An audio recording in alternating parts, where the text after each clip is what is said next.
अस्सलाम वालेकुम student, welcome back to my YouTube channel. Hope you all are fine. So आज की video में हम बात करेंगे विजुअल University final term passing criteria 2026 के बारे में। कितने मार्क्स पर सब्जेक्ट पास होता है, फाइनल टर्म में मिनिमम कितने मार्क्स लेना ज़रूरी है और किस परसेंटेज पर कौन सी सीजीपीए और ग्रेड बनता है। इसके साथ साथ फाइनल टर्म रिजल्ट कब अनाउंस होगा और रिजल्ट चेक करने का प्रॉपर मेथड क्या है। अगर आप विजुअल यूनिवर्सिटी के स्टूडेंट हैं तो ये इन्फॉर्मेशन आपके लिए बहुत ज़रूरी है, तो वीडियो को एंड तक ज़रूर देखें ताकि कोई भी अपडेट मिस ना हो। और आने वाली अपडेट के लिए इस चैनल को सब्सक्राइब करें और बेल आइकन को क्लिक करें। So let's start our video. So हम स्क्रीन पे जाते हैं अपनी। ओके, सो हमारे पास 20% रूल है पासिंग सब्जेक्ट को, किसी भी पास करने के लिए सब्जेक्ट को हमारे पास 20% रूल है, ठीक है। अब for passing a subject, a student required to meet the following two requirement. A student is required to obtain at least 20% marks in first half assignment quizzes, discussion and midterm collectively and at least 20% second half. आपको first half में और second half में दोनों में 20% marks की requirement होगी और 40% आपका ऑल ओवर होगा 100% में से। ओके, फर्स्ट टर्म में आपके पास फर्स्ट हाफ में आपके पास मिड टर्म आ जाते हैं, पूरी चीज़ असाइनमेंट आ जाती हैं और वैसे ही आपके पास सेकंड हाफ में फाइनल टर्म आ जाता है आपके पास 60% का। तो a student will be considered as pass in the subject if he and will fulfil the above two requirement. अगर आप दोनों रिक्वायरमेंट को अपने फुलफिल करते हैं आप तभी अपने फाइनल टर्म और पूरे ऑल ओवर द सेमेस्टर में आप अच्छा सीजीपीए गेन करेंगे, एटलीस्ट पास होंगे अगर आप 40% लाते हैं। आगे बढ़ते हैं। मार्क्स डिस्ट्रीब्यूशन, आपका मार्क्स डिस्ट्रीब्यूशन आपके एलएमएस में मौजूद है, उसमें आप ग्रेडिंग स्कीम में जाके अपने मार्क्स को देख सकते हैं। वरना तो आपको आगे वीडियो में आपके मार्क्स स्कीम के बारे में बता दिया ही जाएगा कि किस तरीके से आप अपनी मार्क्स स्कीम को देख सकते हैं। ओके, सो फर्स्ट हम एग्जाम्पल की तरफ पढ़ते हैं। हमारी एग्जाम्पल है, इसमें हमारे पास फर्स्ट हाफ दिया हुआ है जिसमें असाइनमेंट का हमारे पास 10% है, क्विज़िज़ का हमारे पास 3% है, जीडीपी का हमारे पास है 2%, मिड टर्म का 35%, फाइनल टर्म का 50% एंड फर्स्ट हाफ और सेकंड हाफ। अच्छा देखें, हमारे पास कुछ रूल्स होते हैं, लाइक हमारे पास फर्स्ट एग्जाम्पल को लेके हमारे पूरा ओवरऑल क्राइटेरिया दिया गया है, सेकंड एग्जाम्पल को लेके इसमें जो आपके पास दिया गया है ना उसमें 10% असाइनमेंट दी गई है, क्विज़िज़ दी गए हैं, जीडीपी दी गई है। वैसे तो ये आपका नहीं है पर देखें, अगर आप इसमें ऑल ओवर द बता रहे हैं आपको, ठीक है, लेकिन ये आपका नहीं है। आपका जो है उसमें आपके मिड टर्म में 40%, आई थिंक 20%, ओके, 20% आपके मिड टर्म में होंगे, फाइनल टर्म में आपके 60% होंगे एंड 20% आपका ऑल ओवर द एक्सरसाइज होंगे। अच्छा, हम अपने नेक्स्ट उसकी तरफ चलते हैं, केस 1 की तरफ। ये आपके पास एलएमएस पे मौजूद आपके पासिंग की क्राइटेरिया की फाइल थी जो जिसमें मैं आपको बता रही हूँ। सो आपके पास more than 20% marks in half every half but net score is less than 40। आपको 40 तो करने ही है अपने एग्जाम में मार्क्स, ठीक है। जैसे कि देखें, आपका अगर क्विज़िज़ है 3, ठीक है, 3 क्विज़िज़ हैं तो आपके क्विज़िज़ 3 में से मार्क्स आपको 1 तो करने ही है, ठीक है, ओके। असाइनमेंट है आपकी, असाइनमेंट 10 है, 10 में से आपने 10 कर लिया, 6 कर लिया, आप 10 जीडीपी में से 2 में से 1 कर दिए, 30 मिड टर्म में 35 में से 10 कर लिया, फाइनल टर्म में 50 में से 18 कर लिया। तो अगर आप 15 में से स्कोर करते हैं, आप 40% आपको मार्क्स एटलीस्ट लाने हैं। अगर आप उससे कम लाएँगे तो आप फेल हो जाएँगे। इसी दूसरे केस में भी आपको यही बता रहे हैं कि अगर आपने फर्स्ट हाफ में आपने आउट ऑफ 50 में से 9 स्कोर किया या आपने 40 से कम स्कोर किया तो आप वैसे ही फेल हो जाएँगे, ठीक हो गया? क्योंकि हमें 20 में से 20 तो एटलीस्ट लाने फर्स्ट हाफ में और सेकंड हाफ में भी, ताकि हमारे 40 टोटल बन सकें। सो नेक्स्ट बढ़ते हैं हम अपने आगे वीडियो की तरफ। उससे पहले मैं आपको बता दूँ कि अगर आपने चैनल को सब्सक्राइब नहीं किया है तो please subscribe to my YouTube channel, because इससे आपको व्यू से रिलेटेड ऑल द वीडियोज़ मिलेंगी, लेक्चर वगैरह आपको मिलते जाएँगे। ओके। ट्री टेस्ट में हमारे पास बता दिया गया है, ट्री टेस्ट में भी हमारे पास वही बताया गया है। अगर आपने फाइनल टर्म में 50 में से 8 मार्क्स लिए, फर्स्ट हाफ में हम आपने 50 में से 35 37 ले लिए और सेकंड हाफ में आपने 50 में से 8 मार्क्स लिए तो भी आप फेल हो जाएँगे। क्यों? क्योंकि आपको दोनों में, जैसे मिड टर्म में भी आपको 20 में से आपको 20% में से, ठीक है? 20 में से नहीं, 20% में से आपको एटलीस्ट 8% अचीव करना होता है और सेकंड और फाइनल टर्म में आपको 60 में से कम आपको 40% आपको अचीव करना होता है। ये क्राइटेरिया जो है ये आई थिंक पुराना है, क्योंकि पुराना हो चुका है। जो आपका नया क्राइटेरिया है वो इस हिसाब से है। पर इसमें एक एग्जाम्पल के तौर पे आपको सिर्फ बता रहे हैं। केस 4 पे देखेंगे हम कि जो हमारे पास असाइनमेंट है उसमें 9 है, क्विज़ में 2 है और जीडीपी पे 2 में से 2 है। सब में अच्छा स्कोर किया हुआ है, ठीक है। 50 में से 37 कर दिया, 50 में से 26 कर दिया। अब आपके पास जो ऑल ओवर द स्कोर आ गया वो 100 में से 45 आ गया। हमने पहले ही बताया था कि 40 वाला आपके पास पास है। तो आपने सारे रिक्वायरमेंट को फुलफिल किया, इसलिए आप 4 केस में पास हो जाते हैं। सो अब हम चलेंगे एलएमएस की स्कीम पे, जिसमें हम देखेंगे ग्रेड स्कीम निकालने का रूल। सो सबसे पहले हम यहाँ पे अपने एक सब्जेक्ट को लेंगे, उस पे जो ये पर्पल लाइन है ना हम उस पे क्लिक करेंगे। जैसे ही हम पर्पल लाइन पे क्लिक करेंगे हमारे पास ऑप्शन शो होने स्टार्ट हो जाएँगे। सो हमारे पास जो ऑप्शन शो होंगे उसमें से हम जो लास्ट वाला ऑप्शन होगा हमारे पास उसमें जाएँगे, असेसमेंट स्कीम पे। असेसमेंट स्कीम पे हम क्लिक करेंगे। जब हम असेसमेंट स्कीम पे क्लिक करेंगे तो हमारे पास एक सर्कल टाइप का एरिया शो हो जाएगा, जिसमें वो हमारे को ऑल ओवर द क्राइटेरिया के बारे में बताएगा। 1 मिनट, स्क्रीन पे शो, ओके। सो आपकी स्क्रीन पे यहाँ पे शो हो चुका है हमारे पास क्राइटेरिया का ये एक सर्कल है, ठीक है। आप में इसमें 20% आपका जो मिड टर्म का है, 10% असाइनमेंट का है और 5% डिस्कशन का, 5% क्विज़ेज़ का और 60% आपके मिड टर्म का। 60 में से आपको एटलीस्ट 40% अचीव करना पड़ेगा पास होने के लिए, और 20 में से मिड टर्म में आपको 8% पास होने के लिए चाहिए होंगे मार्क्स, ठीक है। अब आपके पास आ जाता है 5% आपका आ जाता है क्विज़ेज़ के लिए। 5% में एटलीस्ट आपके पास 3 या 2.5% होने चाहिए। ऐसे डिस्कशन और असाइनमेंट का, असाइनमेंट 10 में से 5% अगर आपको अच्छे ग्रेड चाहिए, एटलीस्ट पास भी बनाए, तो आपको 40% ओवरऑल क्राइटेरिया में से होने ज़रूरी है, ठीक। सो अगर आपको नहीं समझ में आया हो तो हम किसी और दूसरे सब्जेक्ट की तरफ जाते हैं और उस पर भी ऐसा एग्जाम्पल के तौर पे आपको समझाते हैं कि दूसरे सब्जेक्ट का किस तरीके से आप क्राइटेरिया देख सकते हैं। ऐसे ही हम जाएंगे इंग्लिश 201 पे। ओके, सो हम इसमें भी जाएंगे इसके असेसमेंट स्कीम पे।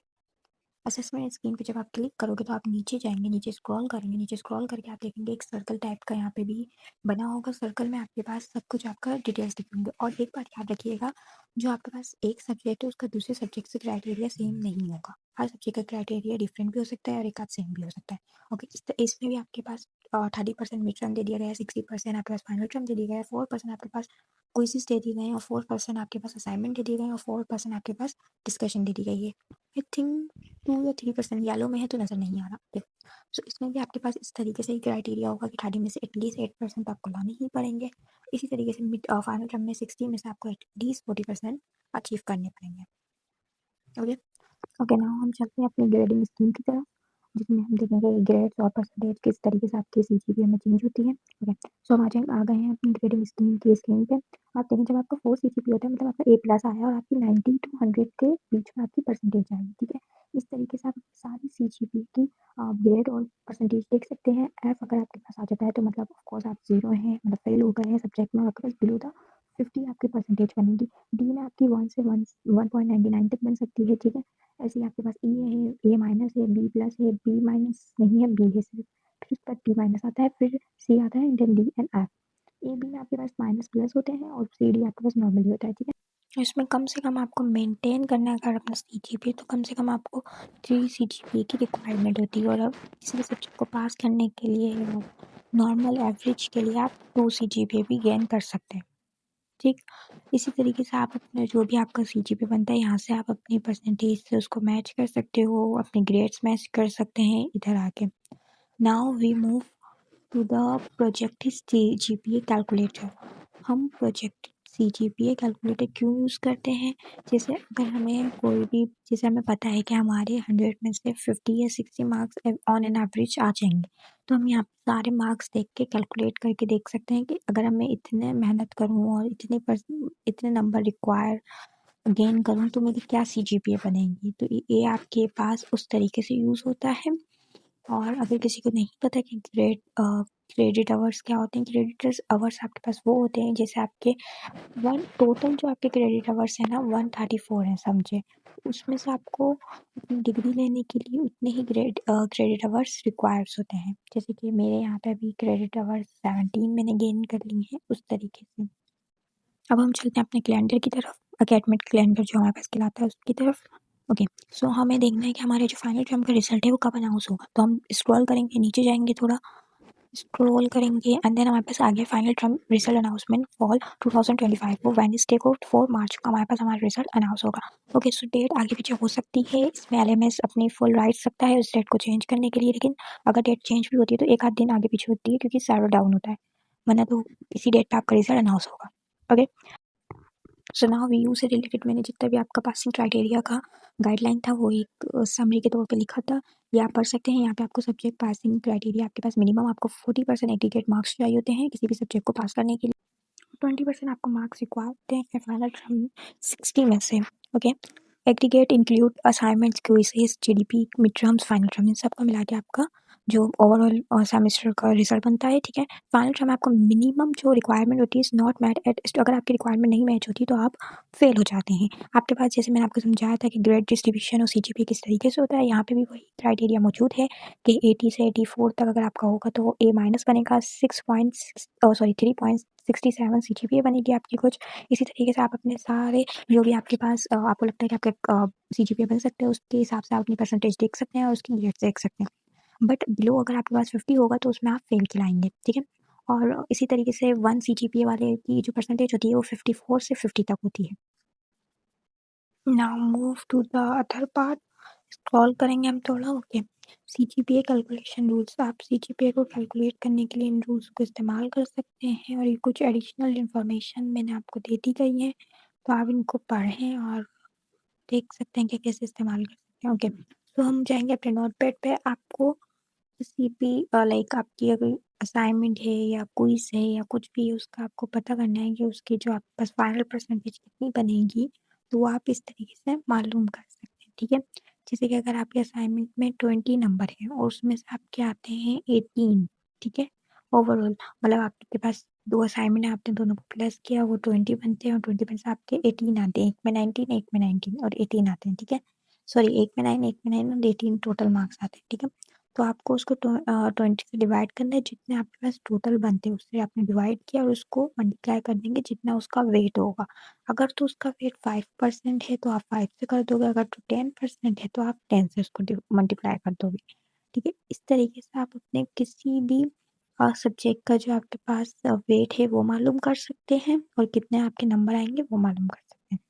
ऑरेंज से आपको नज़र नहीं आया होगा, एक और करके दिखाते हैं आपको ब्लू से। ओके, तो यहाँ हम अपने क्विज़ेज़ का कर लेते हैं। क्विज़ेज़ के समझ लें, आपके पास 4 क्विज़ेज़ थे, 4 में से आपको 40 आपके टोटल मार्क्स था, उसमें से आपने गेन किए 38। अब उसको हम डिवाइड कर देंगे टोटल में से 40 में से और उसको हम मल्टीप्लाई कर देंगे जितना उसका वेट था। 10% उसका वेट था तो हम 10 से उसको क्या कर देंगे, मल्टीप्लाई कर देंगे।